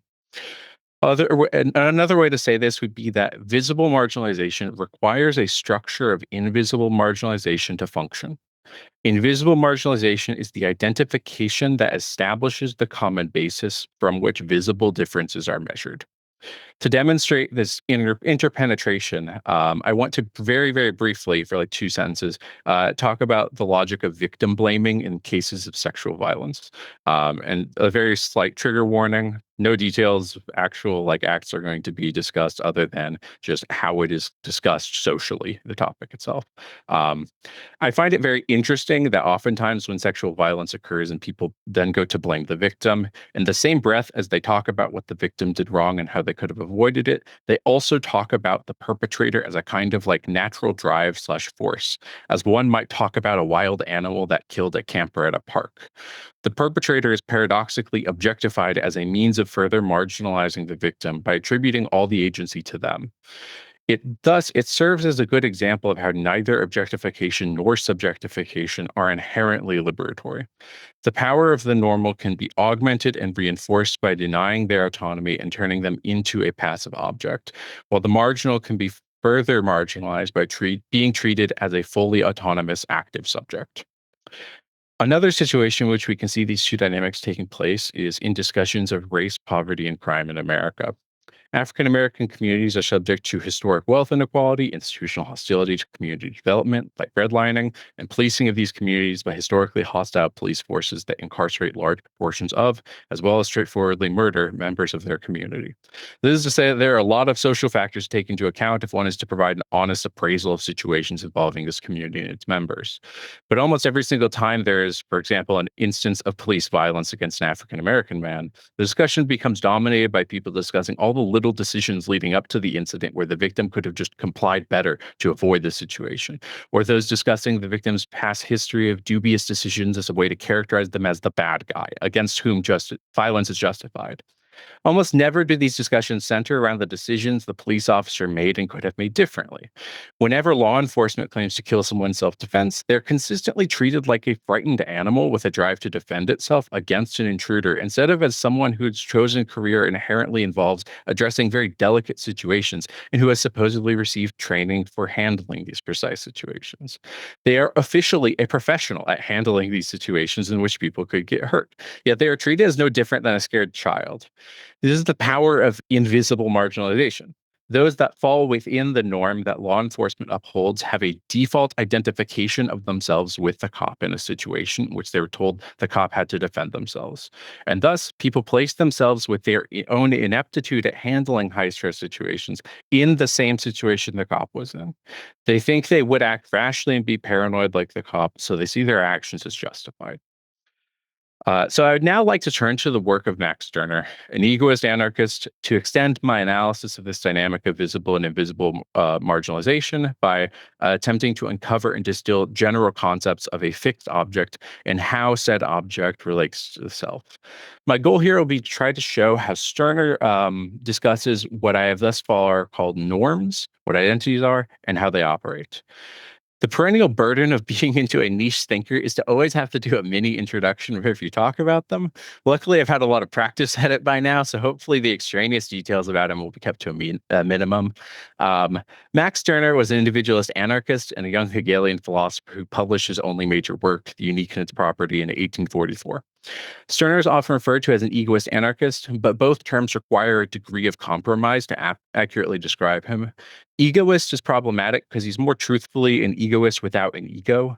For Stirner, there is no stable self or referent of the I. Instead, there is just the unique, which functions as both an empty void within the linguistic and conceptual discourse and as a supernumerary object or an object without a place in the discourse. This dual status allows the unique to serve as a groundless ground of a discourse that it has no place within, and thereby individuates the discourse. While the term anarchist is problematic because the opposition to the state is only one consequence of a more comprehensive critique he is trying to make about the relationship of concepts in the abstract to the individual as unique. He's trying to point out that because our own unique individuality, which I'll just refer to as the unique from now on, only has a presence beyond the conceptual discourse. meaning that we cannot make essential claims about what kinds of beings we are due to our uniqueness. We cannot say that we are all children of God, created beings, Catholics, Protestants, citizens of a nation, members of a community, or all human beings with a human nature. Whenever we make these claims, we do so to the exclusion of ourselves as individuals. The more universal our claims become, the more extreme an exclusion takes place. The best example of this dynamic is the ideology of his time he saw as the most extreme in this regard, humanism, specifically the humanism of his fellow young Hegelians, Bruno and Edgar Bauer. He saw their championing and idolization of the human being as attributing all the ways in which we could value or find interest in others to an alien notion, thus subsuming all that is considered valuable or good into one's humanity rather than one's unique. This creates an essence from which we judge both ourselves and others on the basis of. Whenever we are judged as acting in our interest rather than humanity's interest, we are understood as lacking in our humanity and are dubbed inhuman and monstrous. Thus, this identity of the human being, in German, Mensch, creates a corresponding counter-identity of the Unmensch, which has been translated as both unman to make the parallel, or the dichotomy, I guess, clear, and the inhuman monster to get more of the connotations of the word. Stirner's point with this is that this logic inevitably fails due to a contingency or fundamental indeterminacy of the individual. You may be able to articulate a concept of man and uphold it, but one can never create an adequate concept of this man that exhausts their individuality. All that we could say about an individual ultimately must be localized and individuated into them, but that means that all abstract categories, there we go, that we could use to divide them up into concepts must ontologically be understood in relation to the uniqueness of this individual. By situating these concepts in a concrete, unique individual, it is as though the uniqueness of the individual has a transitive effect on the concepts we create to understand them. What Stirner's critique essentially boils down to is that the only way in which we can develop generalities that supposedly encompass multiple individuals is by alienating such generalities from the particular beings they are grounded in, the thinkers of those generalities. But this alienation is a false gesture, an error we make in our subjective stance towards the ideas we think. We implicitly come to treat our own ideas as though they were independent of us, having a scope beyond our power, and thus come to treat them as sacred and higher than us. Thus, Stirner sees a religious devotion in those who fail to recognize our own centrality to our thoughts, and who instead serve these confused abstract interests. This is the respect in which he is an egoist. He's attempting to resituate these ideas in the uniqueness of those who think them and urges us to treat our abstractions as tools to serve our interests rather than theirs. Stirner refers to these alienated ideas as phantasms or as fixed ideas. However, there are several points in his work where he's clear that he sees fixed ideas as broader than explicit concepts, instead referring to them as fixed objects in the sense of object of our attention or desire. My goal is to try to distill his view of the phantasm and how we relate to it to a more formal picture of how we relate to fixed objects to demonstrate that this relation is best understood as an orientation towards these fixed objects. The first dynamic of phantasms is the creation. I'll help. You've got 5 minutes. Sounds good. I'll blitz through this. First dynamic of phantasms is the creation of identities. The fact that we are alienated from phantasms means that they were never directly come into contact with individuals. Instead, they create identity counter-identity pairs that categorize individuals who believe in the fixed idea. So there's this structural feature of this mystification that's crucial to understand in a dynamic, so that there's always 3 terms present, with one always being disavowed. There's always an identity, a counter-identity, and the non-identical unique that is always alien to both identities. Within a given ideology, the identity and counter-identity form an exhaustive dichotomy that categorizes everyone, but there's always a third group that is necessarily never acknowledged as such and is always misrecognized as the counter-identity. In fact, the counter-identity is completely coextensive as a category with a non-identical third. I'm going to skip my example here for sake of time. Let's see. Yes, so the phantasm of a given historical moment thus serves as a principle of objectification and classification of individuals. It objectifies us by defining our nature as fixed, with deviation from it being punished as criminal or even inhuman. Generally, what Stirner finds problematic with this kind of phantasmic objectification is that there's always a non-identical excluded term that destabilizes any attempt to objectify us, an essential indeterminacy within determination itself that creates the room for our own self-determination. A second key dynamic in Stirner's work is that of identification being the basis for exclusive comparisons. Stirner discusses this by talking about a latent principle of equality present in competitive hierarchies. Quote, with each other, you are free and competing. You are competitors. That is your social position. But before me, the state, you are nothing more than, quote, mere persons. Was put forward in the form of principle or theory as the equality of all has simply found its realization in practical carrying out and competition, because égalité is free competition. Before the state, all are mere persons. In society or in relations to others, competitors. Stirner points out here that for individuals to be put in competition with each other, they must first be encompassed by some principle of equality whereby they can be understood as on the same level. They must both be equally valid as competitors. This is a way of capturing difference and organizing it to reinforce the social power structure that provides the venue in which these differences are measured against each other.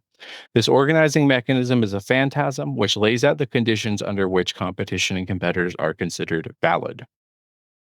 And then I am going to cut a little bit of this so that it will fit within the time but still make sense. Let's see.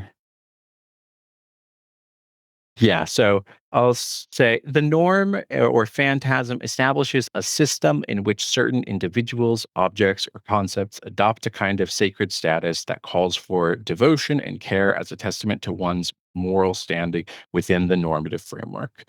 We, quote, allow ourselves to be determined by these objects we are oriented towards, and in doing so, we are interpolated into the binary framework of virtuous person versus sinner. Thus, by orienting ourselves in being oriented towards certain norms, we immediately enter into a kind of disciplinary framework.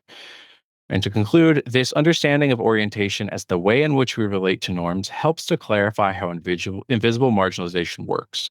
The identity one is misrecognized as having, which elides their invisible marginal identity, is policed by the majority as a means of reinforcing a fixed object that designates good and bad orientations. To deviate from it, to display the instability of the supposed good orientation one is assigned, breaks one's constitution as an object for others, and thus risks destabilizing the identity of the majority as well. The presumed unity and identity that produces invisible marginalization involves everyone in the deviation of a single individual from that identity. For if the norm is non-binding to them, it proves its illusory status for all. Maintaining the norm standards thus becomes a quasi-religious affair. So what does this mean for invisible marginal identities? First, we need to understand that invisible identities cannot be understood as visible identities with a few modifications. It has a fundamentally different structure and with an opposite logic to it. Thus, our strategies for dealing with visible marginalization cannot always be applied to invisible identities. To return to my earlier mention of autism and ADHD, autism has in many ways adopted more characteristics of a visible identity than an invisible one. This is best demonstrated by how Nick Walker describes how the pathology paradigm treats breakdowns between neurotypicals and autistics. Quote, if we start from the assumption that neurotypicals are normal and autistics are disordered, then poor connections between neurotypicals and autistics inevitably get blamed on some defect or deficit in autistics. If an autistic person can't understand a neurotypical, it's because autistics have empathy defects and impaired communication skills. If a neurotypical can't understand an autistic person, it's because autistics have empathy defects and poor communication skills. All the frictions and failures of connection between the two groups and all the difficulties autistics run into in neurotypical society all get blamed on autism. Notice that the blame for these Notice that the blame for these social breakdowns Walker describes are indirect ways of blaming autistics by assigning that blame to their autism, as though it were a separate thing from them. The blame lies with the fact that their autism inhibits certain faculties or abilities of autistics such that they are unable to meet the neurotypical norms. there's a kind of supposed alienation in the relation of autism to autistics, as though autistic individuals were mere instances of a more expansive, problematic entity. Hence, the neurodiversity paradigm has largely involved both theoretical and practical efforts to recast our understanding of autistics to eliminate this alienation. For example, there's a new concept of a neurominority, which is a neurodivergence that is essential to how one's sense of self is constituted, such that we cannot separate one's autism or one's ADHD from who they are individually. Likewise, there's been an effort to demedicalize our understanding of neurodivergence by shifting away from the pathology paradigm that casts them negatively as mental disorders. These are all methods of de-objectifying autistics and neurodivergent people generally. The neurodiversity movement's efforts to demedicalize medical disorders has been very important for solidifying neurodivergent people as a marginalized group. However, I fear that de-objectification as a primary strategy is not able to address the on-the-ground situation of ADHDers. Like I mentioned earlier, while ADHD is medicalized on an official institutional level, in practice, it ends up being far more moralized than medicalized. ADHD is not predominantly considered as an inhibition of certain faculties one has, but is instead a sign of an irresponsible moral character. There's no separation between one's ADHD and one's agency, leaving symptoms to be understood as the free choices of an irresponsible individual. Thus, there's a paradoxical conclusion that a form of self-objectification or self-alienation, in which one asserts their experience as being subject to forces and drives beyond their ability to control, or at least consistently control, against the demands of neurotypical norms, can itself be a liberatory strategy. This does not say it's a purely unproblematic strategy, but it would still force us to address the problems that would result from that objective. It would still force us to address the problems that would result from that objectification, but it does meaningfully address and express the real concrete marginalizing situations that ADHDers are predominantly forced to inhabit. So even if one rejects that part of the conclusion, I think any effort to meaningfully discuss the social conditions of ADHD ought to start with this dynamic I have attempted to discuss today. Thank you very much. Okay, thank you very much, Cal, for that really interesting talk. So we've got our first question from Melissa Fox-Meriton, who asks, does your distinction between visible and invisible map onto notions of conscious and unconscious? Ooh, good question.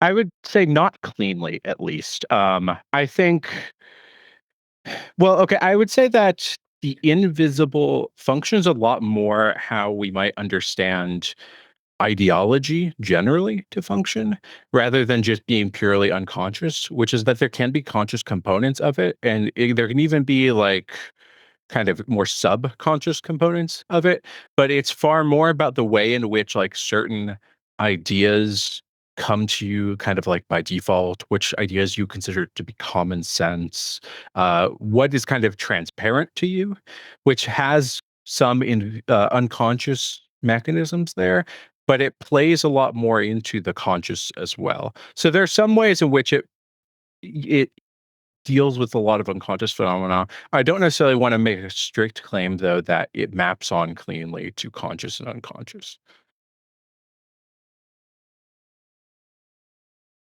Thanks. So the next question is from Hypatia, who asks, would you say that the different answers to subjectification or objectification strive to supply them so that both can become a picture that could be described as subjective objective, and that all description should be so? Or is the other side here replacing the previous constellation, maybe making it in need of being replaced later without being able to find any stable position?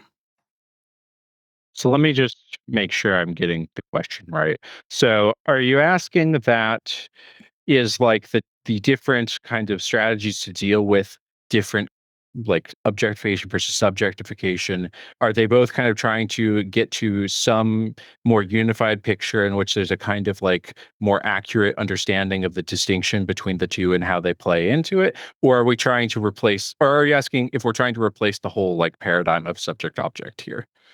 And let me check the chat. Wait, which one? One or two? I think you mean one. The first one I said. Right. I think it was in response to the first one, yeah. Okay. I think in terms of like an actual like kind of practical strategy of trying to deal with these different types of marginalization, I think like kind of the political project of this is moving towards trying to create kind of a balance between these and which ways we consider everyone as subjects and objects. In terms of like what I think is the philosophically like salient and like correct view is I think that there is no such thing as a subject or object. I think those are purely ideological categories that I think don't really have any kind of metaphysical basis. So I think like in terms of how we actually like try to ameliorate situations, I think it's important in some ways and useful to deal with questions of subjectivity and objectivity. But I think that it is a poor kind of analogy to talk about anything more fundamental if we're talking about subjects and objects.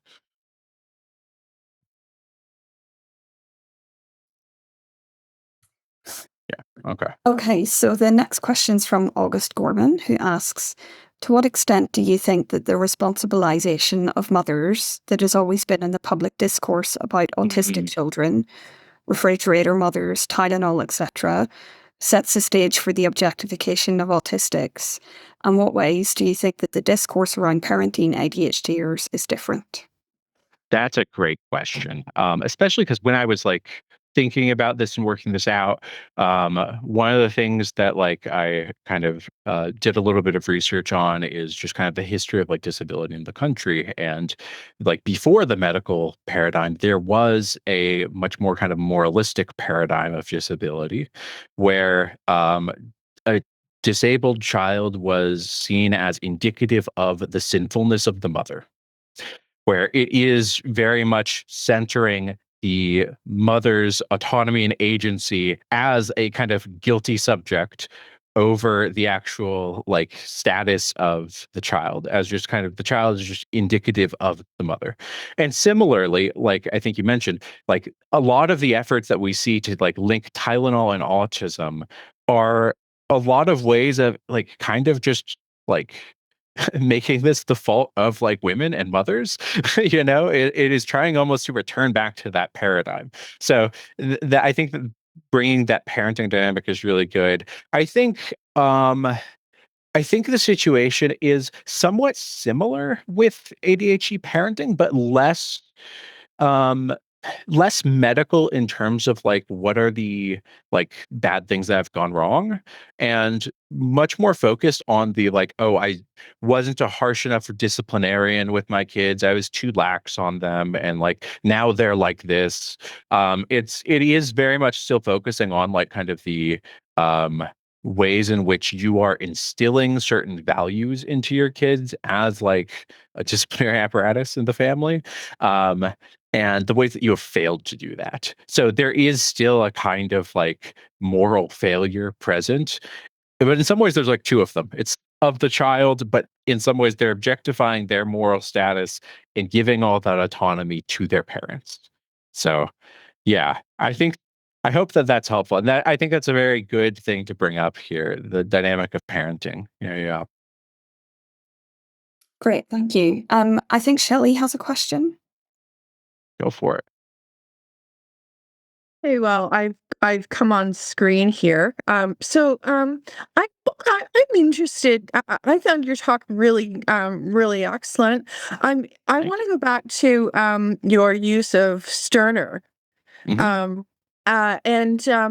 If you I'm interested in hearing what you have to say about sort of the theory application divide, and if you look in the chat, if you look up a bit in the chat, you'll see that I've made a comment in response to Nick's excellent presentation. And I'm talking about saying that when we make claims about impairment and disability, what they are, we are implicitly making metaphysical claims, holding metaphysical assumptions about what exists and how. So I'm interested in how your use of Sterner relates to your work on disability. Like, for instance, my use of Foucault with respect to disability. Um, I'm not sure that I could say, well, in fact, I'm pretty sure I couldn't say that I had a conception of what disability is or impairment is or whatever before I became familiar with Foucault and took on his work, right? I mean, so it's like, so what about you? Did you, but I'm not saying that I'm endorsing a theory application divide, but at the same time, I'm not saying that I had this idea of what disability is, and then Foucault just seemed to like represent that really well. It was more like I I became a fan of Foucault and, and what, his metaphysical assumptions were, and that enabled me to develop my conception of disability and impairment. How about you? What was the can you identify like maybe like how your thinking about Stirner and disability came about? Yeah. Well, so I became much more interested in Stirner before I really started doing any work on disability and really became conscious of like myself as like being disabled, and having like marginal disabled experiences. Um, and because of that, I think like he primed me in some ways to um, think about disability and impairment, um, within kind of a system of that is focused on like the non-totalizable, the excess to any kind of determination, while still being able to like kind of have powerful discussions about like the ways in which like certain things are determined and constructed by like a discourse.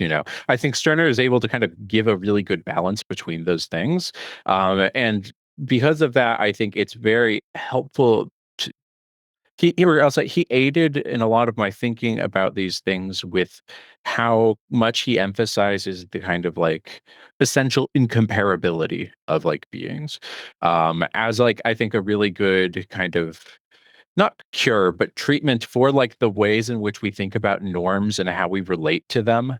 I think like Stirner's best point in all of this is I actually kind of read him in a bit of a weird way as kind of like an anti-Foucauldian in some sense, while still kind of giving a lot of ground to that there's a lot of things that Foucault can like very like productively talk about, because he's kind of always like looking for not the ways in which things are just determined, but the ways in which things can never be determined. There's always little bits of like excess and gap, and because of that there's always this kind of like room to be able to talk more kind of not subjectively but from more of an individually grounded perspective of being situated within a discourse that you have to navigate, and you have to figure out like how to address these things while also in some ways recognizing that like these are a product of like the ways in which you have been taught to think about things and the ways in which you like actively think about them. So I don't know if that's a super like compelling answer for you, but I'd Well, be that more was than a happy very to. good response. Thank you. Thank you. So we are out of time officially. So there is one question left in the chat. So I'll just read it out and then maybe, I don't know if you could give a 30-second answer. So Mitch Depends what the question is. So Mitch Curia asks, to me, it seems like the moral and medical model work together to create a double bind for ADHDers. Either you're bad or you're mad. Either way, you need to be policed. Do you think those two frameworks kind of work together? Definitely yes, in some ways. So like they're definitely like it's always, one of the things that I struggle with sometimes is like when I am trying to navigate these things is I tend to focus because so few people like actually know about the ways in which like ADHD actually impairs you, and sometimes just don't believe all the ways that it impairs you. I always focus on the ways in which I like have less autonomy than it can seem like. And but that can go bad too, because then like that can lead to people like treating me as though like I am just not capable of doing the same kinds of things that everyone else can. And there are degrees to which that's true, but there's also a lot of ways in which like I'm still a capable like adult, you know, like I can still write a presentation and give it and everything. So it is a difficult balance. And actually, I think this is one of the virtues of Stirner's like more egoistic perspective, is that he gives us more of like the space to be able to navigate the application of like two seemingly like kind of contradictory like discourses and to operate, I don't want to say pragmatically, because that has a lot of like what I would say are negative associations with pragmatism, but like there is a certain kind of a praxis involved in there that I think he gives more of a space to navigate. It's about whichever one allows you to kind of empower yourself more in a certain kind of situation. That's kind of a good way to navigate it. So I do think you're right that there is a kind of double bind, because there is like on a high level institutional like level what the medical academies say about ADHD is a very kind of like medicalized, objectified way. And then like every teacher you encounter in like elementary, middle school, and high school that you like are essentially formed by will almost never believe you.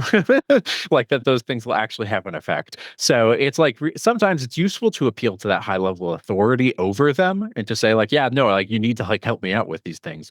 But also like you don't want to just be like reduced down to this pathological medical object too. So I think you're absolutely right that there is this conflict there. Well, thank you so much, Cal. Thank you to our three really excellent speakers, Rob Chapman, Nick Cottone, and Cal Nelson. We have a short break now. I think it's 5 minutes. Is that right, Shelley? Yes. In order to stay on schedule, if people can come back at about 12:11, 12:10, that'd be great. Okay. Thanks very much.